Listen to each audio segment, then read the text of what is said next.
Welcome to Insights with Thomas Caldwell on Thursday, July the 2nd, 2026. I'd like to open with congratulations to Canada's men's soccer team on their huge win on Sunday. Hopefully they'll do the same thing on Saturday again. And happy Canada Day to everyone. Tom, yesterday was Canada's 159th birthday. So happy Canada Day. I was there at the beginning, absolutely. You were not. Stop it. Absolutely. Okay, so let's be optimistic here. I've heard you say that optimists are more successful than pessimists. Absolutely. So today's topic is going to be inspirational. So let's discuss what's going on in Canada. Well, it's hard for a grumpy old guy like me to be inspirational. But, let's take soccer, for example. I think it's terrific. Our American cousins think they're going to win, and when they don't, they're going to claim somebody cheated on them. I mean, that's just the standard. But the interesting thing, there's only one thing that really bothers me about soccer, is athletes rolling around on the ground, holding their knee, pretending they're hurt. That is not Canada. If you're going to play soccer, you're going to get kicked in the shins. Get over it. That's part of the deal, okay? Canada is Bobby Bond scoring a goal with a broken leg when he played for the Maple Leafs. Now, admittedly, you got to go back a long time to get inspiration from the Toronto Maple Leafs. But that's Canada. That's the thing we got to keep in mind, who we are. We have done incredible things. We built a wonderful country out of a very hostile environment. We pitched in and fought against evil in World Wars I and II, peacekeeping, all kinds of things. We were the safe haven. If you were trying to get away from slavery in the United States, you weren't safe until you got to Canada, kind of thing. We were the steam valve where you came to. We built an incredible country that people all over the world, and we tend to forget that.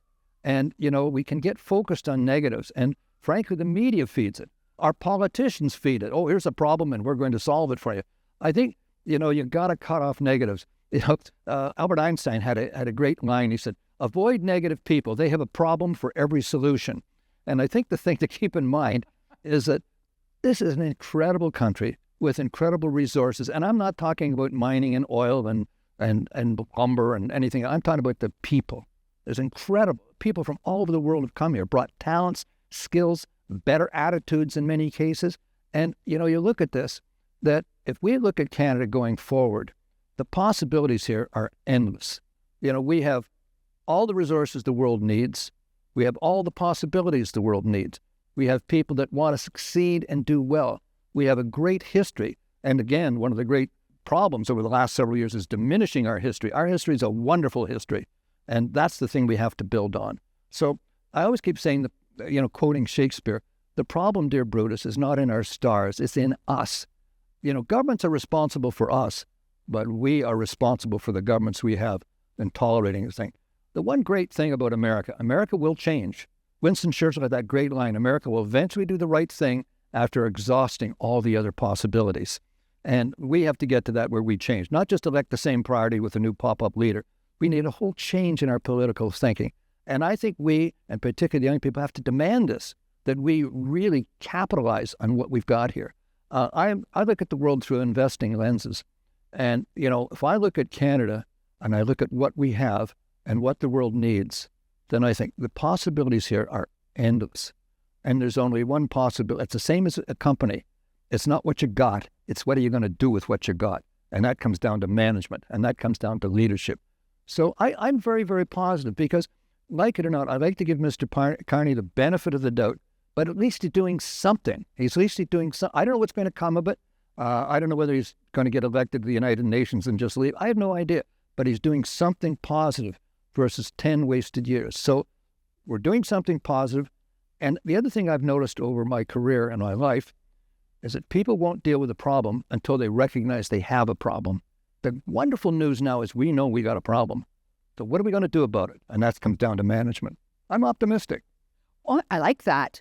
Now, you talked about investing. Let's move on to markets. Positives in the markets? I think so. Well, markets are chopping around right now. And markets always have leaders. And I look at this SpaceX, Elon Musk company that came out of gazillion-dollar financing. It'll be kind of a bellwether to what markets are doing. But the tone of markets is still positive in that interest rates in the United States are too low. So when interest rates are low, people borrow money and invest it in something else. And we have a tremendous amount of money. These financings in the States showed us how much money there is out there wanting to deploy to productive assets. And that generally means ownership of growing or visionary companies. And it also goes for countries as well. Are you visionary? Can you implement? Can you execute? Can you make things happen? Well, thank you for today's optimism. Thank you very much. And thank you all for watching. Bye for now. Go Canada.